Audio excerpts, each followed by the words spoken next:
Bellevue, Florida was the kind of town people forgot existed. Quiet streets, white fences, and the comforting hum of sprinklers at dusk. Everyone knew everyone, or at least thought they did. Among them was Graham Keller, a man in his late 40s who ran a small butcher shop at the corner of Maple and Fifth. Keller's Cuts had been around for 15 years, famous for its home-smoked ribs and hand-trimmed steaks. To the townspeople, Graham was the picture of politeness, always with a clean apron, a soft laugh, and a habit of giving free samples to children who passed by. He lived alone in a small yellow house behind his shop, kept his yard perfect, and never seemed to travel or have visitors. No one ever wondered why.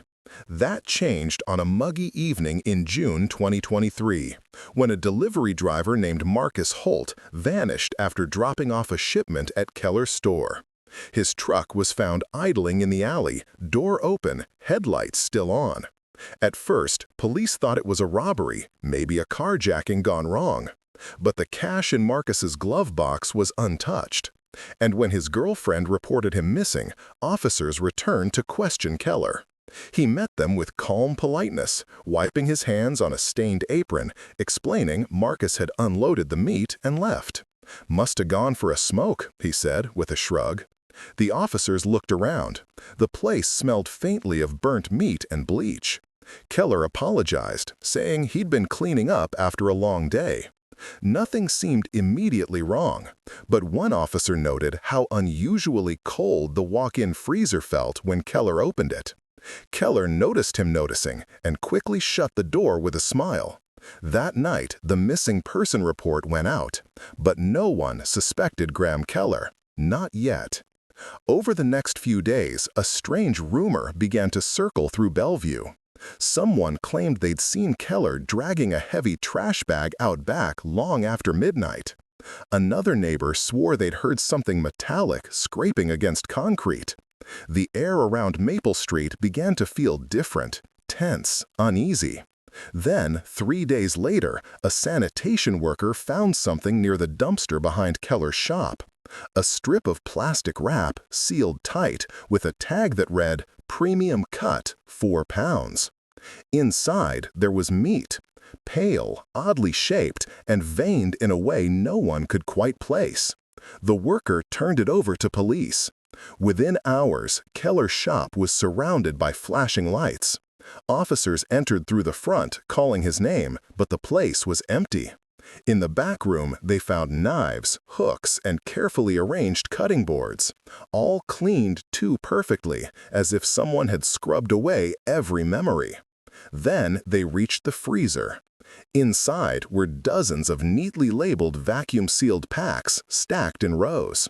Chicken, pork, beef, and one that made a detective step back in disbelief.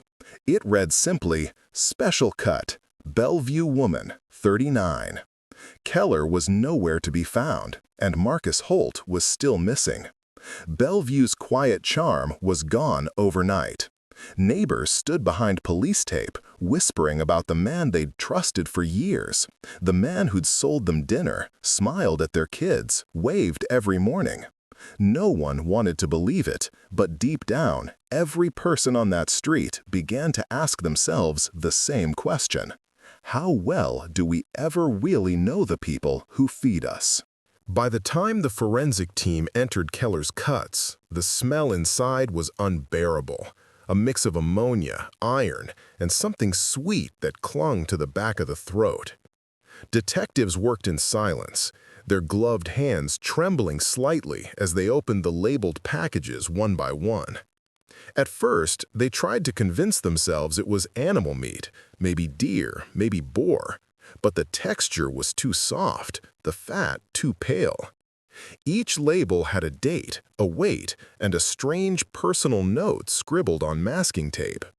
Ungrateful, read one. Talk too much, another. The final one said, "Didn't pay." It was clear now. Whoever this meat belonged to, Keller had known them. And when forensic analysis confirmed human DNA on 3 of the samples, The entire case shifted from a missing person report to a serial homicide investigation. Detective Elena Cruz was the youngest on the Bellevue force, meticulous and sharp, the kind of investigator who noticed what others missed. She was the one who found the blood pattern beneath the freezer hinge, a faint outline that looked like it had been wiped hastily but not completely. It led her to a drain hidden under a pile of cardboard. When they opened it, the metallic stench that burst out silenced the room. Inside, wrapped in layers of butcher paper, were bones, small, cleanly cut, each piece tagged with a date. Some dated back more than 2 years. As the story broke, Bellevue went from sleepy town to media circus overnight. Reporters crowded outside the police station. Neighbors who had once bragged about Keller's ribs now refused to speak his name. Everyone had a story, how he'd offered them a strange cut once, how he'd smiled too long, how he never seemed to close his shop before midnight. But none of it felt real until they saw the photo. Keller in his blood-stained apron, holding a meat cleaver for a charity calendar 2 summers ago. The same gentle smile, the same calm eyes. Elena dove into Keller's background, searching for any sign of what could have driven him to this. What she found was a man slowly unraveling. His ex-wife had left a decade earlier after repeated emotional episodes. He'd once been a chef in Tampa, but was fired after a violent argument with a food critic. He came to Bellevue to start fresh, opened his butcher shop, and kept to himself. In police records, there were no prior charges, no complaints, just one 911 call, made by Keller himself 3 years ago, reporting a break-in. Officers found no signs of forced entry, only an unlocked door and a table set for 2. When police searched his house that week, they discovered something worse than the freezer. A notebook, bound in grease-stained leather, filled with what looked like recipes. But the ingredients weren't what anyone expected.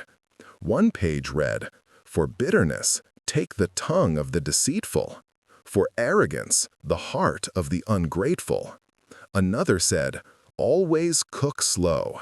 Let the guilt tenderize the meat." The writing was precise, almost elegant, and the tone disturbingly calm. As forensic teams cataloged the evidence, Elena began connecting names of missing locals, a waitress from a diner 2 streets over, a man who ran a landscaping business, a woman who'd once left a 1-star review on Keller's Facebook page. Each one had vanished quietly over the years, their cases dismissed as relocations or domestic disputes. Now every clue pointed to the same cold room in Keller's shop. The question wasn't just how many people Graham Keller had killed, but how long he'd been doing it while standing right in front of everyone. And as the evidence piled up, one haunting discovery sent chills through the entire investigation. Inside the freezer, tucked behind a row of neatly labeled ribs, officers found a sealed package with no date, no weight, no label, only a handwritten word on the tape, Marcus. That night, as thunder rolled over Bellevue, Detective Cruz stood outside Keller's darkened house, staring at its curtained windows and flickering porch light. Keller was still missing. The shop was sealed off. But the thought that chilled her wasn't that he had escaped. It was the suspicion that somewhere, someone else was already on his list. Days turned into weeks, and still no trace of Graham Keller. The town of Bellevue was suffocating under fear and curiosity. The butcher shop, once a cheerful corner stop for Sunday barbecues, now stood behind yellow tape like a mausoleum. Every time someone passed by, they whispered about the freezer, the labels, the smell. The police offered no details, only that the manhunt was ongoing. But Detective Elena Cruz couldn't rest. The word Marcus had stuck with her. And when she cross-checked missing persons reports, she found something chilling. Marcus Haynes, 22 years old, college dropout. Last seen outside Keller's Cuts 2 months before the fire. Witnesses said he worked part-time at the butcher shop for cash, unloading meat deliveries late at night. His mother had filed a report, but it was buried under dozens of others from the summer. Keller's name never came up, until now. Elena requested the full search of Keller's house to be redone. This time, they went deeper, through floorboards, false walls, crawl spaces. In the basement, behind an old chest freezer filled with dust and rusted tools, they found a trapdoor nailed shut. When the boards were pried open, a narrow staircase led into a space that shouldn't have existed. A small concrete cellar lit by a single bulb. The air was damp, and the walls were lined with shelves stacked with glass jars. Each jar had something inside, small, shriveled, unidentifiable. But the smell told its own story. In the center of the room sat a heavy oak table, its surface etched with knife marks, measurements, and handwritten notes carved into the wood itself. One phrase appeared again and again: "Perfect the flavor." And on the table was the leather-bound notebook, the recipe book, its pages open, smeared with dried blood. The first entry was dated 2019. It wasn't written like a confession, it was written like art. Keller described his process, how he chose ingredients, how he aged them, how he prepared each cut based on personality. It was clinical, detached, and almost poetic. He referred to his victims not by name, but by their flavors: bitter, arrogant, unfaithful, coward. There were coded notes about locations, each cross-referenced with dates. Elena realized with horror that the recipes matched missing persons cases scattered across Central Florida. But one section was different, a newer one, written just weeks before the fire. The handwriting was hurried, uneven. It described a final dish, a celebration feast, and next to it a list of ingredients, each with initials. One of them was M.H., Marcus Haynes. Another was E.C., Elena Cruz. Her breath caught. Keller hadn't disappeared. He was planning something involving her. The next day, Elena received a brown envelope at the precinct. No return address, no postage stamp. Inside, a note typed on butcher paper. "You found the cellar, good, but you still don't understand the recipe." Taped beneath the note was a photograph, grainy, black and white, of Elena's house, taken from across the street. That night, she didn't go home. The department placed her under protective watch, but deep down, she knew Keller wasn't running anymore. He was circling, watching, waiting, enjoying the fear. The man who had lived quietly for years had now turned the entire town into his theater. Every new lead turned into a dead end, every possible sighting a false alarm. But 3 nights later, a 911 call came from an old farmhouse 10 miles outside Bellevue. The caller claimed to have seen a man in a butcher's apron dragging something heavy near the woods. Police rushed to the scene, and this time they found something. A campfire still warm, a half-burnt cutting board, and a metal tag engraved with the words "Keller's Cuts." In the ashes, they found the corner of a notebook page. The last words legible were, "Tomorrow the feast begins." The morning after the farmhouse discovery, Bellevue woke up to an uneasy silence. Police patrols doubled, drones scanned the nearby woods, and the press hounded the precinct for answers. But Keller was still out there, invisible, deliberate, patient. Detective Elena Cruz hadn't slept in over 48 hours. She couldn't shake the feeling that every move she made was already being watched. The message he'd sent, "Tomorrow the feast begins," echoed in her head like a ticking clock. By noon, something strange happened. Residents across town began receiving flyers in their mailboxes. Plain white sheets printed with the image of a butcher's cleaver, and below it a handwritten line, "You're invited." There was no address, no time, no signature. At first, it seemed like a cruel prank, but Elena noticed something. Every person who received one had a connection to Keller. A former customer, a neighbor, a delivery driver, a police officer who'd once inspected his shop. When they mapped the recipients' homes on a board, the pattern formed a circle, with one address at the center: Keller's Cuts. That night, under heavy rain, the task force surrounded the butcher shop for the second time. Power was out across half the block, the storm raging loud enough to drown the crunch of boots on wet asphalt. The shop's front door, sealed with police tape weeks earlier, now hung slightly open. The sign, "Closed for good," swayed in the wind. Elena led the entry team inside. The air was cold, the kind that seeps into bone. The lights flickered weakly from a generator humming somewhere in the back. The floor glistened, not with water, but with something thicker. They followed the trail to the back room, where the large steel table stood under a single hanging bulb. On it were plates, real ceramic plates, neatly arranged, each one covered by a metal lid. Around them, wine glasses, cutlery, and folded napkins. A dinner for 6. Then they heard it.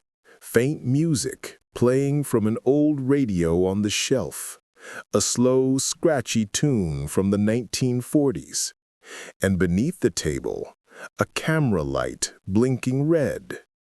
Keller had set it all up. A show, a message. Elena lifted one of the lids. Her breath hitched. On the plate was a heart, human, cooked, perfectly plated with herbs and garnish. Another lid revealed something worse, a severed hand arranged delicately as if part of a 5-star meal.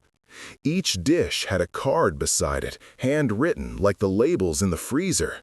The liar, the thief, the unfaithful, the betrayer, the observer. The 6th plate remained untouched. Its card read, "The Hunter." Suddenly, the door slammed shut. The radio volume spiked. The old bulbs flickered violently. Keller's voice crackled through the static, calm and eerily composed. "Welcome to my table, detective. You've been chasing me for months, but all hunters end up where their prey wants them, in the snare." The voice wasn't live, it was a recording, but it was enough to send the team into chaos. Elena moved toward the back exit, signaling for perimeter units.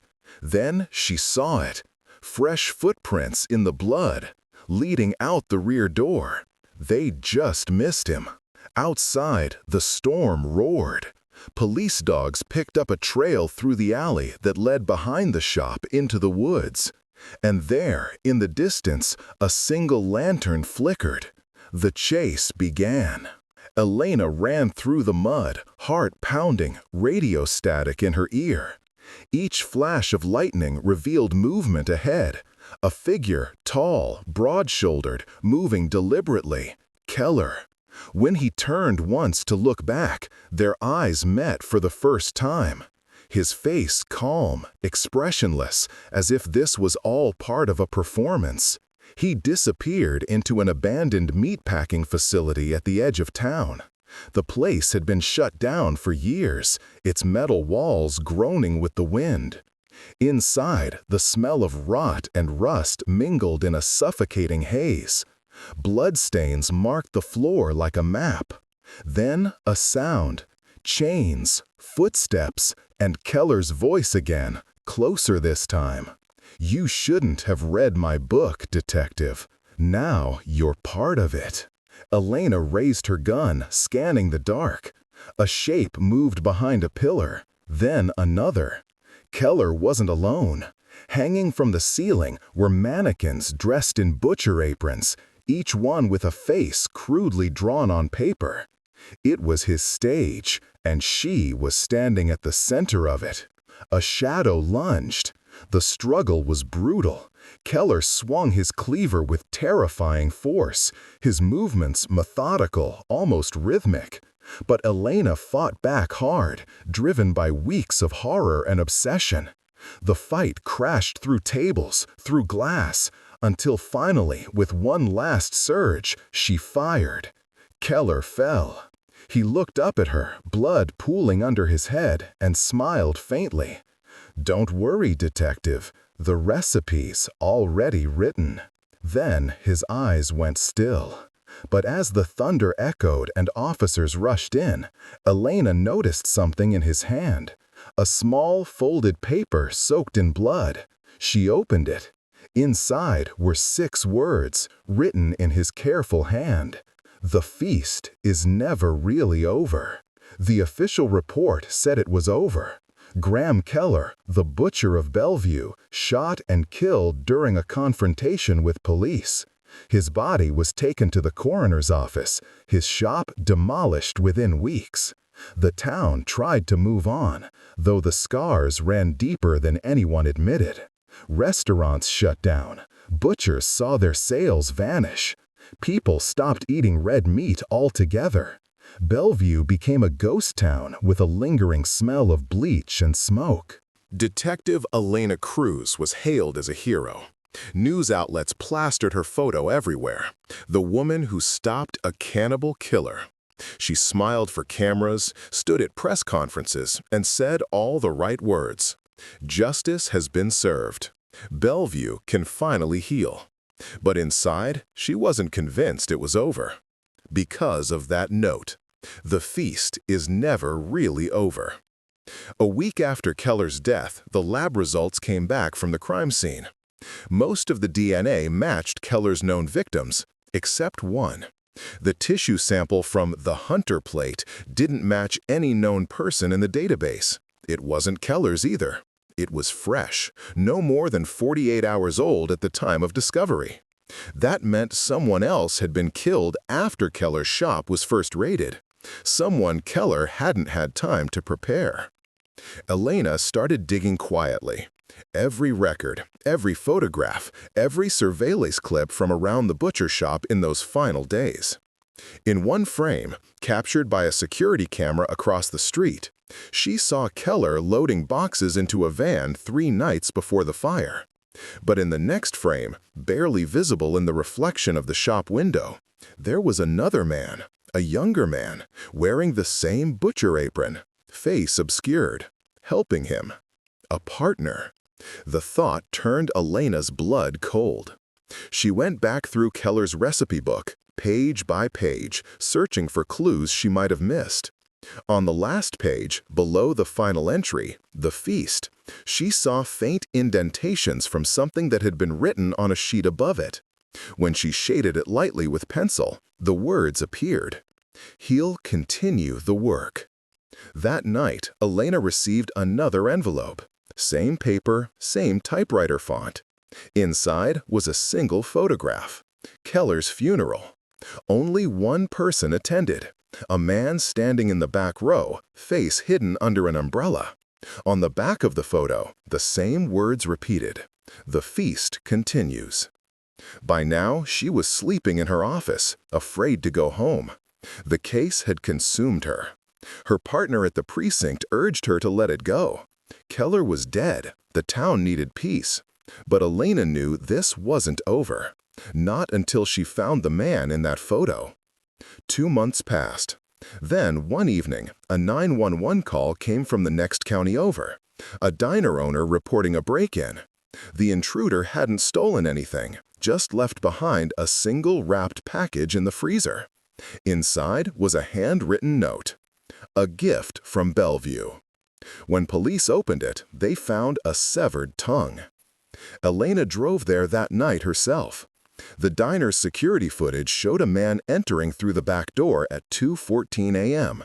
He moved calmly, confidently, placing the package in the freezer like a delivery. When he turned toward the camera, his face finally came into view. Late 20s, dark hair, same sharp eyes as Keller, a faint smile. She froze. He looked exactly like Keller, younger, leaner, almost identical. DNA later confirmed it.